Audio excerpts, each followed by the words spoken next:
You guys, I just saw the craziest video on Facebook. It was a segmenting video and this guy started making a bowl, but then he flipped it around, and let me just kind of show you a little bit of what it was.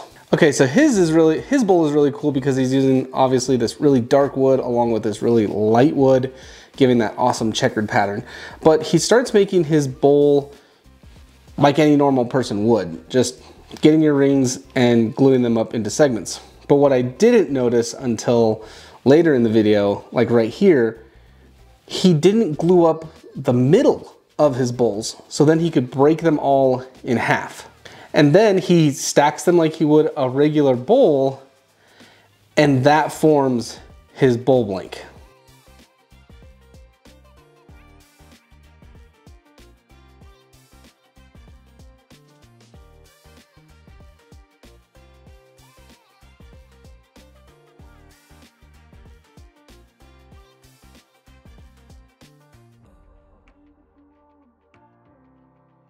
Then from there, he can put them on the lathe and turn them into this crazy cool bowl thing.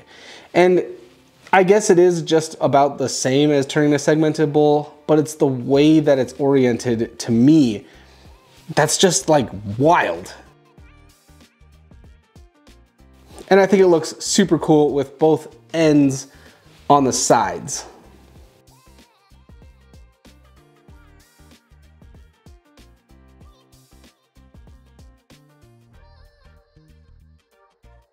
And so that's what we're gonna be trying today. I'm really excited to try it out. Let's get into it. So starting out, I already cut my rings and my bases. These are about 6-inch bowls, and there's 16 segments in each ring. I wanted to do this on a smaller scale because I've never done it before, and this seems like the easiest way. One thing I had to consider when making all of these was to remember that they're all gonna be cut in half. So usually when you're making a bowl like this, you are worried about your depth this way. But with this style, I have to worry about my depth from halfway down. So I think with that in mind, I would cut my strips for segmenting maybe a little bit wider, because this will give me a decent amount of depth. This is at 1.25 inches. Maybe 2 inches would have been better, because take off this top half and that's my bowl blank that I'm gonna be working with. So it's not that much depth to work around here, but I think I'll be able to make it work. With the bases, it's nice too, because I don't have to worry about making them too perfect. There's definitely some gapping here in the middle, but again, this thing is gonna get broken in half, if I can do it. This thing's gonna get broken in half and then glued back up. So it doesn't have to be exactly perfect, which is pretty nice. And one ring of my base here will make me both sides of my bowl. Now, I don't wanna try and sound like I know what I'm doing, because again, I've never done this, but I have done enough segmenting to have a little bit of confidence in this. I don't wanna glue up all of my segments. I need to remember to do 8 and then 8. The guy in this video just used rubber bands to clamp his together. I'm gonna do the same, even though it makes me nervous, because I usually use hose clamps. But I think rubber bands should be fine as long as I put enough glue on these, and maybe I'll do 2 rubber bands per ring. Okay, oh gosh, dude. This is why rubber bands are not my favorite way to glue up, because I have small hands. There we go. Okay. 1 down, 6 more to go.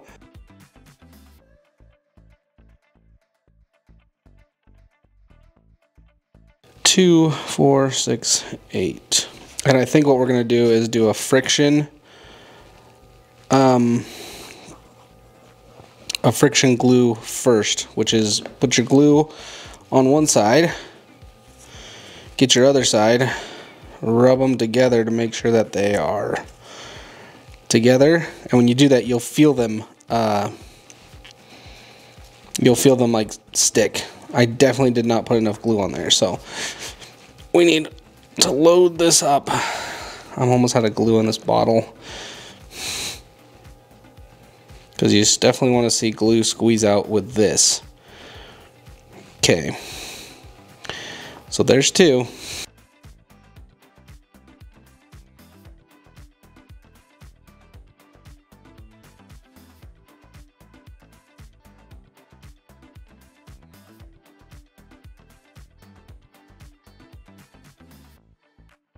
I guess we will see how that goes. I'm a little worried about a couple of these rings. Some of them look like I didn't put enough glue in there. So hopefully it works out. All right, next day, these guys are all dried up, and yeah, we got that middle seam in the middle that didn't glue up. Awesome. We're gonna run these through the drum sander and then get them glued up again.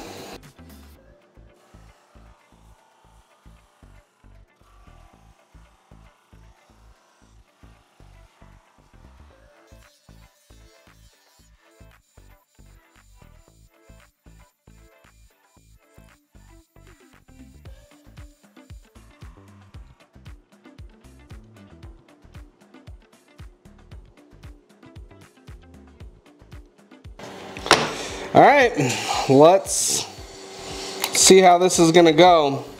So I guess you guys can see how it's gonna go. The idea is 3 of these rings? The idea is 3 of these rings. Yeah. Because if I did 4, I feel like that's too much. Well, I actually don't know if that's round enough, because we're still ovally. I wonder, am I gonna have to do 5 here?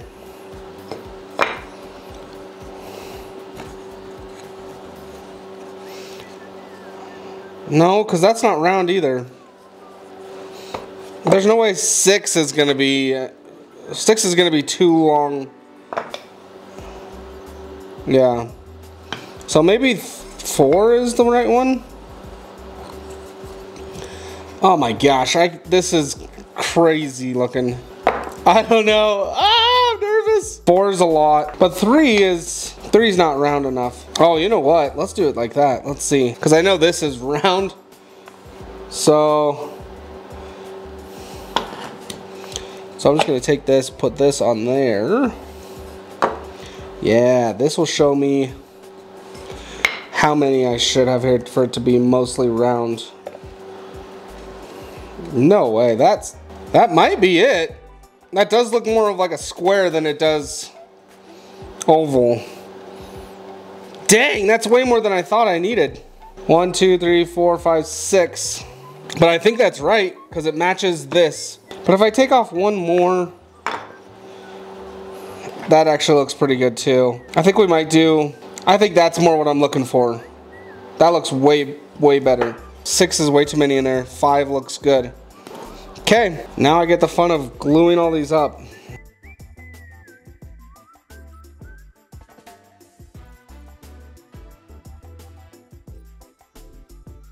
I'm gonna let that sit for like a minute, let that glue kind of tack up, and then we'll clamp it.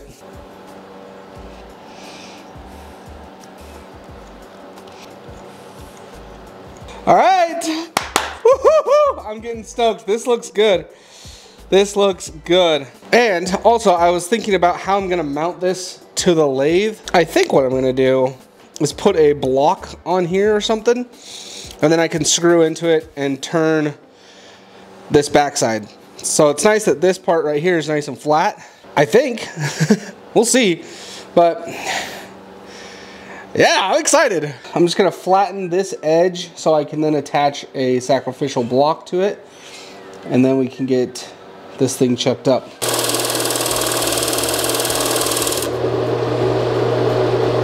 Cool. So real quick, while I was getting these ready, I was taking measurements for my sacrificial blocks, and I don't know why I didn't do this earlier. If you remember earlier, I was concerned about it being like more square than round. And I don't know why, but I should have checked this before, because if I take my tape measure, I get 6 inches across right here, right? So that means that this is a 6-inch diameter bowl. I already knew that. I don't know why I didn't think to check it this way, because this way it's 5-ish.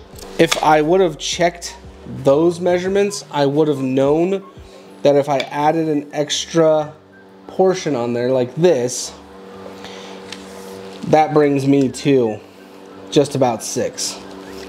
Hold on, I can show you. Brings me on this one perfectly to 6. So then this would have been a 6 by 6. So that's something that we all just learned together. Or maybe you guys were screaming that at me when I was talking about figuring out those dimensions. Figure out your ring diameter, and then you can also figure out your other diameter that way. I'm just a dum-dum, I guess, and I just went by visually instead of measuring it. But I still think visually this looks fairly round. So I know it's not going to be, but we'll see how this goes.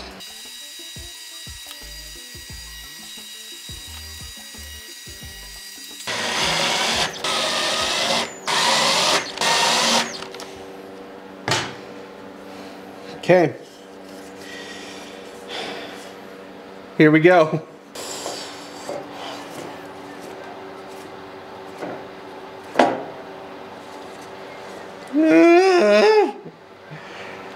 That feels weird.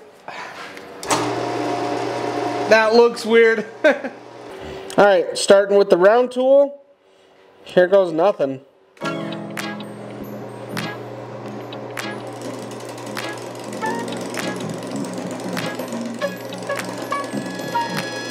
Just taking nice, easy passes.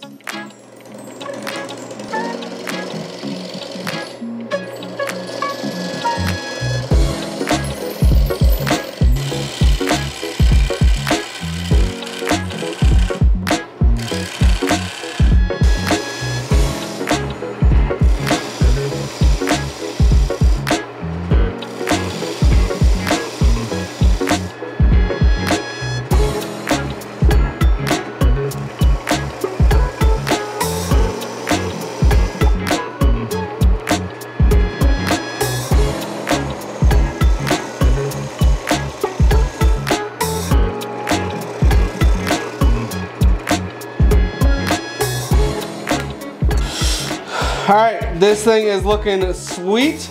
I definitely should have used pipe clamps or hose clamps to tighten all of my joints, because you can see they're not the tightest. They're not gappy, that's glue, but they're just not the tightest. Yeah, I am loving this though. It looks so cool.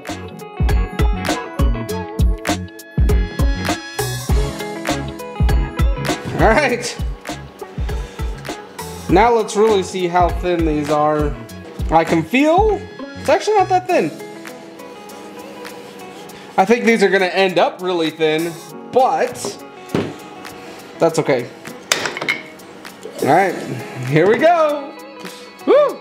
The strategy now is to just hollow this out. I'm worried that this is gonna be too thin, because look at how much material I've got to remove on the sides. But there's only one thing left to do, and that's to do it.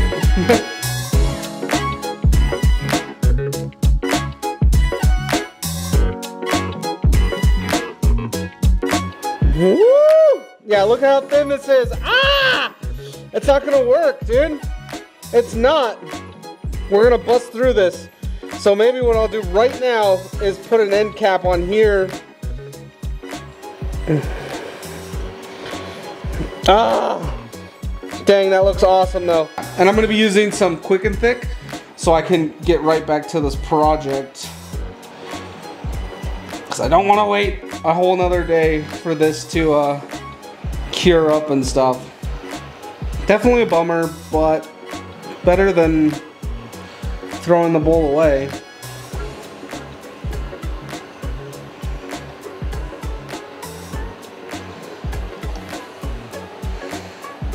these should be good to go. I'm nervous about just turning these straight up, but I'm gonna do it anyways.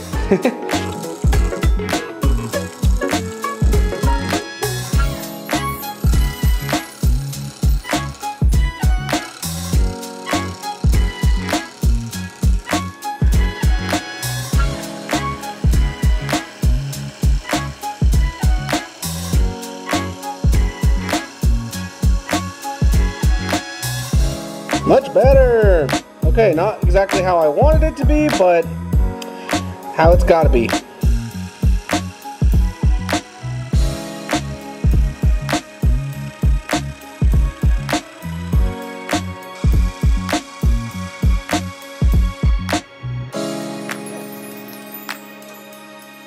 All right, I think we're gonna glue on our ring and then finish turning this thing.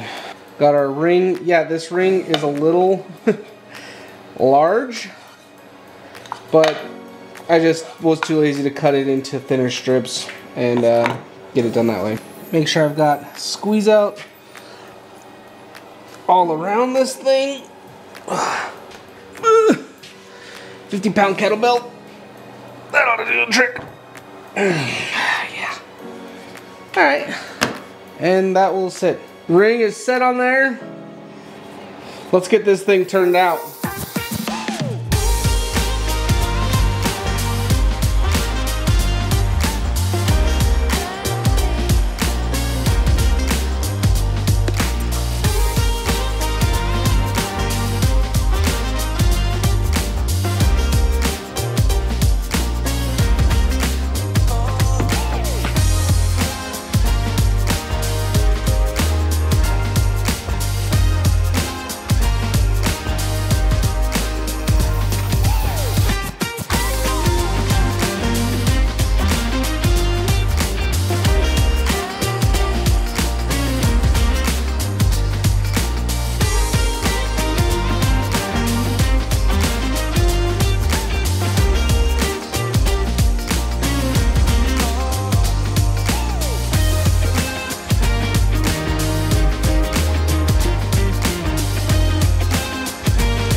Done. I just need to sand it, but it looks so cool.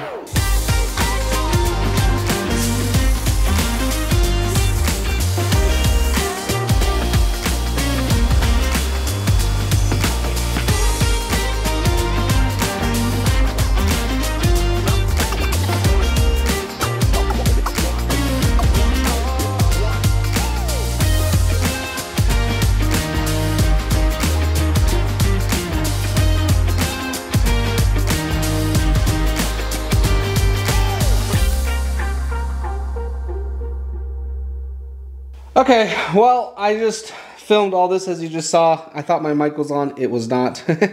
Used Benuba wax for the finish, and this thing is looking so sweet. I am really, really happy with it. I'm gonna let this sit for about 20 minutes or so. I'm gonna lightly probably buff it off. There's a lot on there, and then we'll let it sit. And then I do have to flip it back around and finish the bottom side. I am gonna turn out that other bowl just really quick. We'll do a time lapse or something.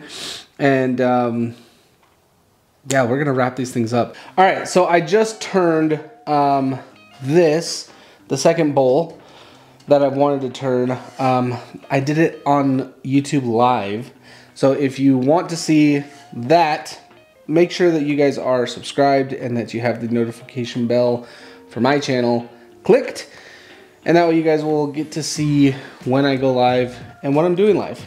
Anyways, we're gonna get this thing sanded up and then obviously put some finish on it, which I'm very excited for.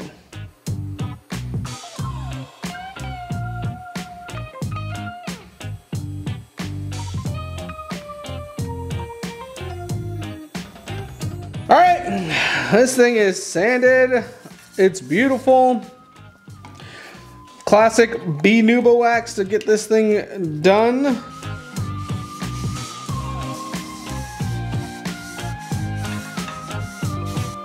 There we go. Oh, it looks awesome.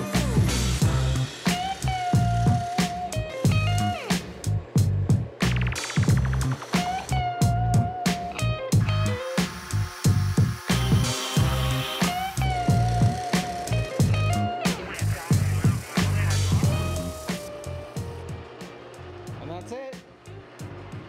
We're sending it up to 320. Ready for finish. I'm gonna go ahead and wrap this one up and then wrap up the other bowl and then get them laser engraved and signed. And I'll see you guys at the finish line.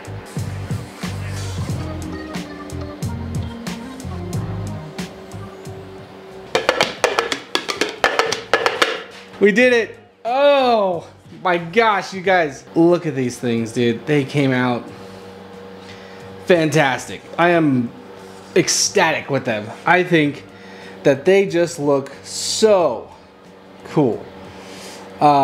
This was such a fun experiment. Again, I've never tried this style of segmenting. I've never even seen this style of segmenting. I found it on Facebook and I wanted to try it. That link for that Facebook video is down below. Make sure you guys head over and check it out. A couple of notes about these bowls. The first one being, I wish I would have done hose clamps with my rings. You can tell with these bowls, there are some very loose joints in them. And it's not the worst, it's just unsymmetrical. And for somebody whose segment turns, you can definitely tell that there are loose joints in there. Second of all, I talked about it already with the measurements, but make sure that you are measuring your bowl so that it comes out equal on all sides. Like we talked about with the rings in the middle, I wish I would have done 5 or 6 instead of 4. That was again a miscalculation on my part, but again, it didn't mess these things up. They came out looking phenomenal. If you are a segmenter and you are getting bored, I highly recommend trying this style of segmenting. It's a lot of fun, and I think I'm gonna be turning a lot more bowls like this. I hope that you guys enjoyed the video. Again, I really enjoyed making these things and learning how to make them. I hope that you guys learned something as well. Please make sure to hit the subscribe button and like the video. Also, leave me a comment down below. I like to engage with you guys and hear your thoughts. And that's it for me, guys. So be good, be safe, be happy, and I'll catch you in the next video. Peace!